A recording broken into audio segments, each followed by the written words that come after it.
there, dear viewer, this build is sick. You know how I sometimes say, I didn't want to perk all the crafting skills, or I think we already have enough power here. I sometimes say things of that nature. Okay, so there will be none of that here. I guess I limited myself to the vanilla item slots when it comes to enchantments, but that's basically how far the self-restraint goes for this build. Well, actually, it isn't even that, because I bought another item slot with a perk from Vokrii, from smithing. Anyway, regardless, what is the build about? The sword mage is a Nord blacksmith turned sellsword turned spellsword. He starts his mercenary career rather late in life, and I even tried to show it when creating his face. He had this weird interest in magic when he was younger, but the Nordic society didn't look at that favorably, so he focused on his job as a blacksmith. The civil war costed him his workshop, so he turned to the mercenary work. But he was already in his late 30s, and it was darn hard to learn all the new skills. One day, though, he had a revelation, one he immediately attributed to Zenithar. He may be weak in many regards,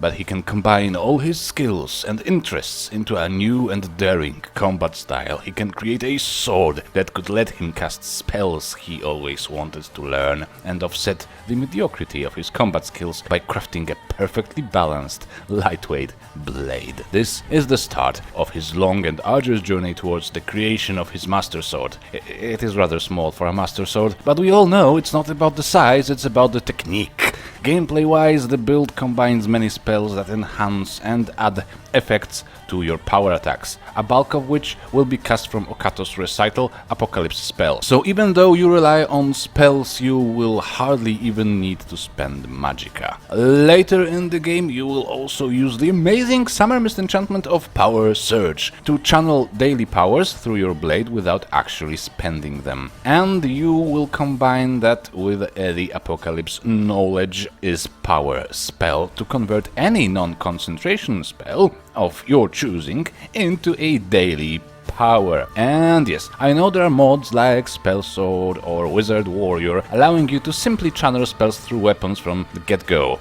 But no! I don't want it to be that goddamn convenient! Working around the vanilla limitation in-game has brought me much more satisfaction than simply modding it out, and I actually quite appreciate said limitation, as it is the only reason, or one of the few reasons, I don't always play a spellsword or a battle mage in Skyrim. So instead, we will work hard, developing our understanding of smithing, enchanting, alchemy and alteration to create a combat technique no one else in Skyrim could pull off. The sword mage is so devoted to this idea, he will pay for guidance and training of many teachers around Skyrim. He will brew potions and poisons to enhance his skills. He will turn to Zenithar, the god of the craftsman, for help. Speaking of which, here is the list of mods for the build. It's a lengthy one. So Vokrii has a few perks that were very helpful, but you could achieve similar results with Ordinator or even just the vanilla perks. Morningstar is completely optional, I just like it, and the resistance to stagger the nodes have in the mod paired very well with one of my enchantments, but honestly,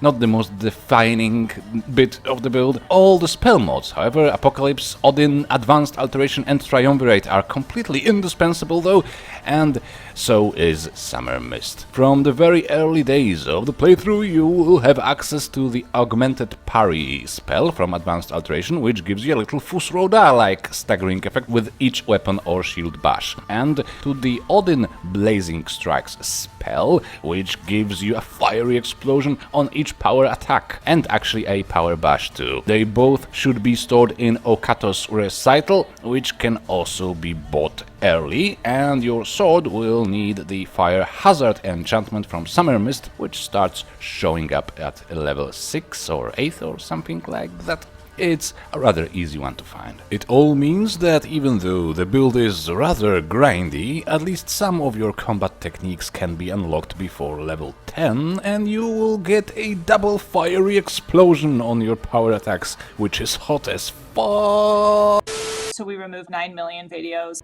And we quite definitely want to use a short sword for this build, so we need a mod that adds it as an option. I used heavy armory, new weapons. The faster rate of attacks and bashes will be quite quintessential for the power surge enchantment, as it works on a random chance of triggering your selected power, and it is nearly impossible to reach 100% chance for it, so instead you will get more rolls per second. You will trigger explosions, make people more vulnerable to magic and the crowd control with your power bashes, so doing it faster seemed like a good idea. Oh, and for the looks, we have these two mods. Modular clothing system was used for the fur neck piece, and I wear the Imperial Legion robe from Imperial Robes mod.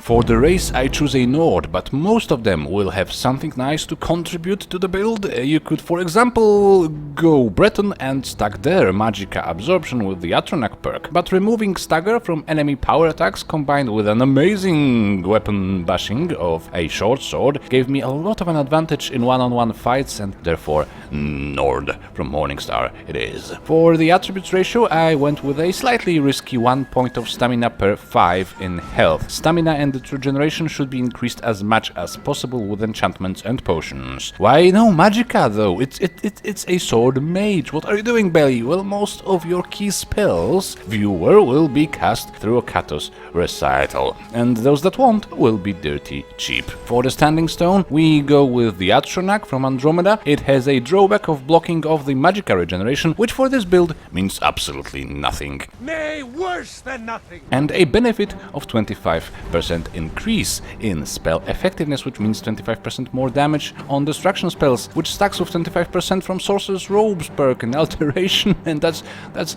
without any specialized gear. And the gods can help as well. Zenitar is your god and patron, allowing you to break the game with items of 55% amplified destruction and 220 fortified destruction potions, and an ebony short sword dealing 320 points of damage per hit. I repeat, it's a short sword, a very fast weapon, dealing 320 points of damage per hit. However, once my late game gear was crafted, I switched to the worship of Magnus, because it makes the few spells we need to cast from time to time 75% cheaper, and most importantly, the devotees of Magnus can cast 2 self-targeting spells while praying for free and with increased duration. I used Nightblade and Shadow Stride from Triumvirate. Shadow Stride increases movement speed in combat, which will go very well with Fortify's speed enchantment, and Nightblade allows you to teleport dash towards an enemy if you attack looking at them from up to 50 feet away, and then it releases an explosion of raw magical damage. You can think that switching to another divine like this mid-playthrough is a little bit of a betrayal, but I don't see it like this. I think my sword mage respects both gods, but he can only truly devote himself to one. I think I accidentally explained monotheism.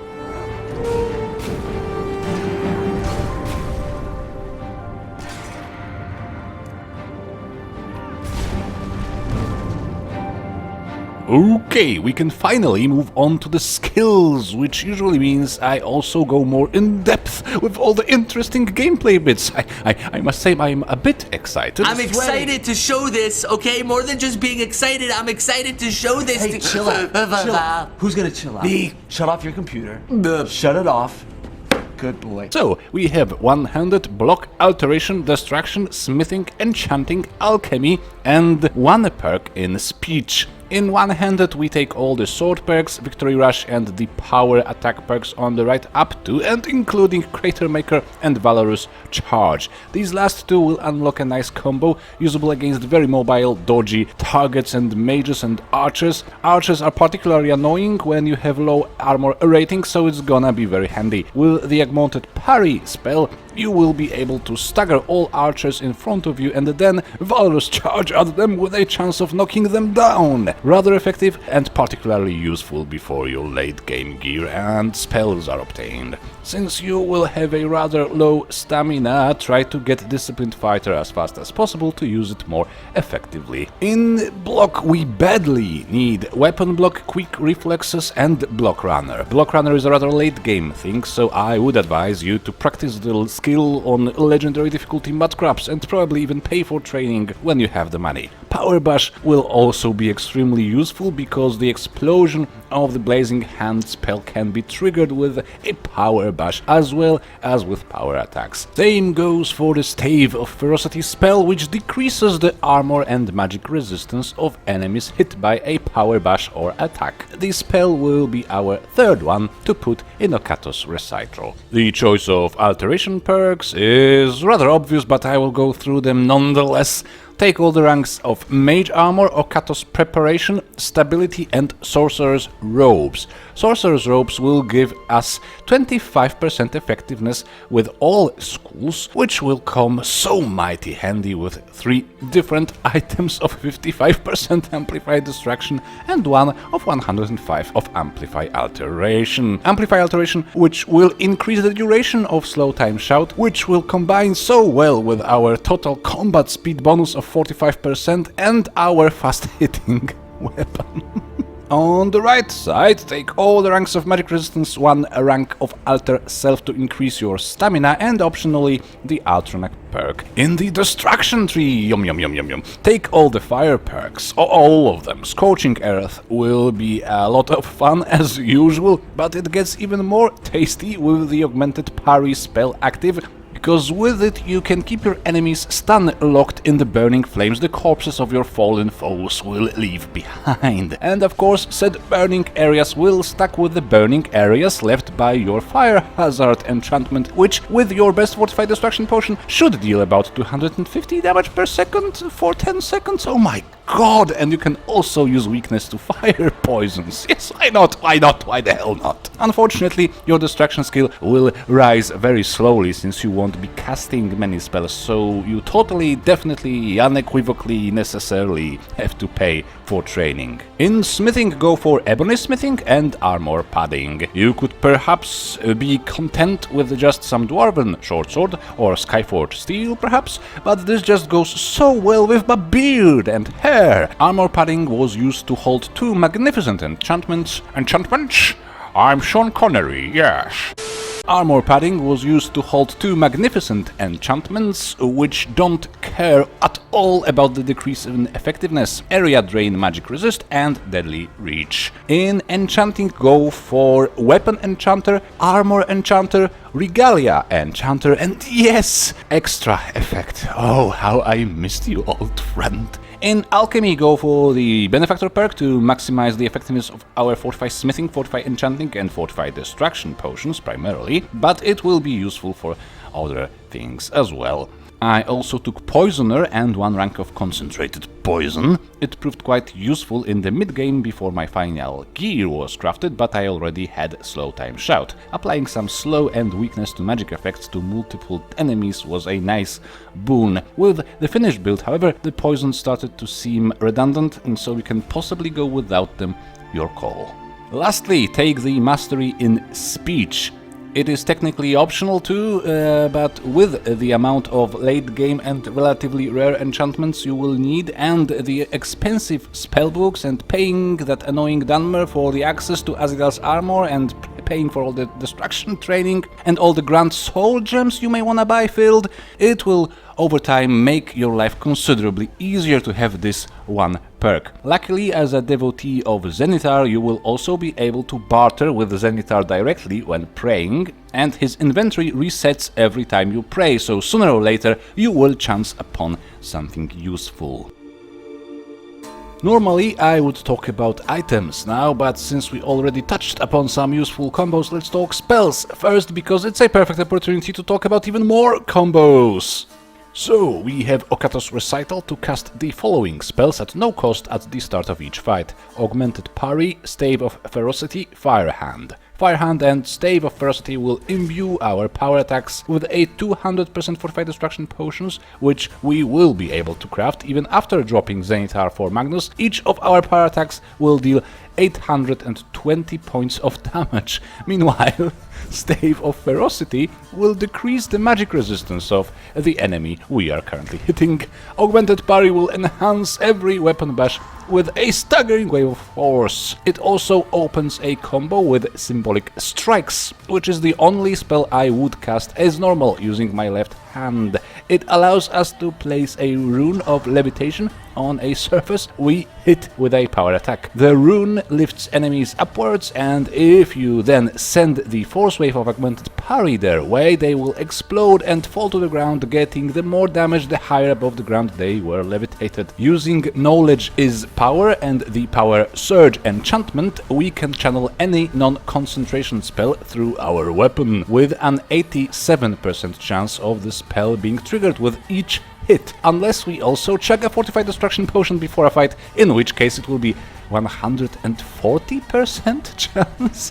How? A lot of spells and daily powers can be useful with our final sword, but in the end the simplest solutions are often the best, so I mostly used Firehand or Incinerate. Incinerate has a broader area of effect, so in a crowded fight you can damage multiple enemies. Both spells with the Fortified Destruction potion will deal 820 points of damage. So with our best Fortified Destruction and Fortify one-handed potions, we are looking at 820 weapon damage, another 820 fire damage from the spell triggered with Knowledge is Power, triggered with Power Surge, and 240 fire damage from the Fire Hazard enchantment, with an addition of reducing armor and magic resistance, and another 550 fire damage on power attacks. And as mentioned, our most frequently used shouts are Slow Time and Become Ethereal. Both Augmented Parry and Symbolic Strikes can be used without breaking your ethereal form, which means you can pull off the entire Levitation Force Detonation combo while being completely immune to any damage. We will also want to uncover the secrets of Apocrypha and gain at least the Seeker of Sorcery and the Mora's Boon Black Book power. With the Power Surge enchantment, the latter will become our main source of healing, and what an OP healing power it is. If you want to be effectively immortal, you can just keep Mora's Boon selected throughout the entire fight and heal all the attributes completely with every or almost every strike. And finally, it's time for the gear section. According to the character concept, his obsession with the crafting of the ultimate enchanted sword and his fascination with magic and crafting altogether, I decided to make the best possible Fortify Alchemy and Fortify Smithing gear, all the possible slots as strong as possible. With the max favor of Zenitar, your Fortify enchanting potions should reach almost 50% bonus. And when you can craft such potions, then and only then you make your final set. I also got the full Azidal's armor set for another 10 enchanting bonus, and as mentioned, there is another 10 from Seeker of Sorcery. On our beautiful sword we have the Power Surge and Fire Hazard enchantments. Not sure why, but with 2 ranks of Augmented Flames, Fire Hazard would increase the chance of Power Surge activating more than any other fire enchantment, be it Summermyst or Vanilla. My suspicion is that either Vokrii or Odin nerfed the way fire enchantments scale with destruction perks, or how they interact with other enchantments on the same weapon, but Fire Hazard, for some reason, is not affected by the nerf. So obviously, I seized the opportunity. On our head, we have Amplify Destruction and Amplify Alteration. On our necklace, another Amplify Destruction and Grit. Since we place Levitation runes and Grit explosions with power attacks, being able to power attack without stamina is a godsend. On our ring we go for magic resistance, nearly 50%, which means we will be nearly maxed out on magic resistance with the Alteration perks, and Deep Breath, giving us a 23% chance to reduce the shout cooldown to 3 seconds. On our gloves, we have Fortify Magicka and Recharge Weapon. Fortify Magicka is mostly useful for the Nightblade spell, as the damage of that is derived from your Magicka total, and the charges of our sword would run out very quickly, so the recharge weapons is also a must. On the shoes we have Fortify Speed and Fortify Stamina Regen, on the robes Fortify Health and yet another Amplified Destruction, and on the padding Area Drain, Magic Resist and Deadly Reach. With Deadly Reach you can place your levitation runes basically wherever you want when power attacking. Oh my god, this video will be horribly long. Look, we should also have a proper alchemy recipe section, but really I don't want to make another half an hour build. There is a lot of Skyrim alchemy buffs among my viewers. I'm sure if you need help with that, just ask in the comments. If I remember, maybe I can also put some recipes in the description or a pinned comment. Okay, this needs to be enough for now. I think I shall go and retire from Skyrim character building, actually, because I have attained Chim. No, who am I kidding? Of course there will be more. I have some exciting projects, some exciting news to share with you guys very soon. So let me know how you like the build. Leave a comment, like a long, juicy love letter to Skyrim builds preferably. Leave a fiery like down there, and we shall see each other again. Bye.